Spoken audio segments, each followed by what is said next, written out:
مسیح یسوع کے عظیم جلالی بابرکت اور قدوس نام میں تمام دیکھنے سننے والوں کی سلامتی چاہتا ہوں۔ میں بائبل پڑھ رہا تھا تو خدا نے میرے دل میں ایک بات ڈالی ہے جو میں آپ سبھی کے ساتھ شیئر کرنا چاہتا ہوں۔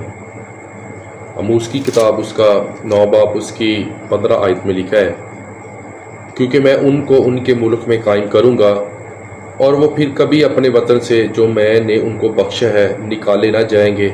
خداوند تیرا خدا فرماتا ہے۔ خدا ان کے کلام پر خدا ان کی برکت ہو۔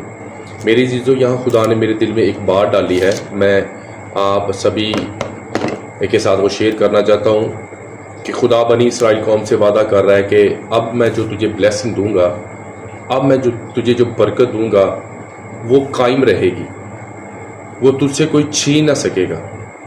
تو سم ٹائم ہمیں بھی ایسا لگتا ہے کہ جو برکات ہمارے پاس ہیں یا جو بلیسنگز ہمارے پاس ہیں وہ ہمیں ہمیشہ ان کا خوف رہتا ہے کہ یہ بلیسنگ کہیں مجھ سے شیطان چھین نہ لے یا کوئی پرابلم نہ میری زندگی میں آ جائے۔ لیکن خدا ہم سے وعدے کرتا ہے کہ خدا جو ہمیں بلیسنگز دیتا ہے، خدا ہمیں جو برکات دیتا ہے وہ سٹل رہتی ہیں، سٹل نہیں رہتی بلکہ وہ انکریز ہوتی رہتی ہیں۔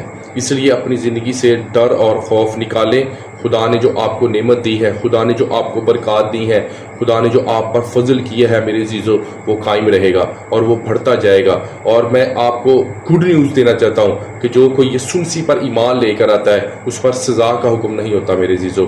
تو میں جب اس کو پڑھ رہا تھا آموز کی کتاب کو، تو بنی اسرائیل قوم ہمیشہ اپنے گناہوں کی وجہ سے ان پر ہلاکت آتی، ان پر مصیبت آتی، وہ اسیر ہو جاتے۔ تو آموز نبی جس کے منہ میں خدا نے کلام ڈالا، جو ایک چرواہا تھا، اس نے جا کر بنی اسرائیل قوم کو کہا کہ جتنے بھی ارد گرد کے ممالک ہیں ان پر سزا آئے گی کیونکہ انہوں نے گناہ کیے ہیں۔ لیکن بنی اسرائیل قوم، تو نے بھی گناہ کیے ہیں، تجھ پر بھی سزا آئے گی۔ لیکن خدا پھر انہیں ریسٹور ہونے کا وعدہ کرتا ہے کہ اگر تو معافی مانگے گا، اگر تجھ سے کوئی گناہ ہو گیا ہے تو اگر تو معافی مانگے گا تو میں تجھے معاف کروں گا اور تجھے ڈھیروں برکتیں دوں گا۔ اور اب کی بات، جب تم معافی مانگے گا تو جو برکت میں تجھے دوں گا وہ سٹل رہے گی۔ میرے عزیزو، جب آپ یسوع مسیح پر ایمان لے کر آتے ہیں تو آپ کی برکات سٹل رہتی ہیں۔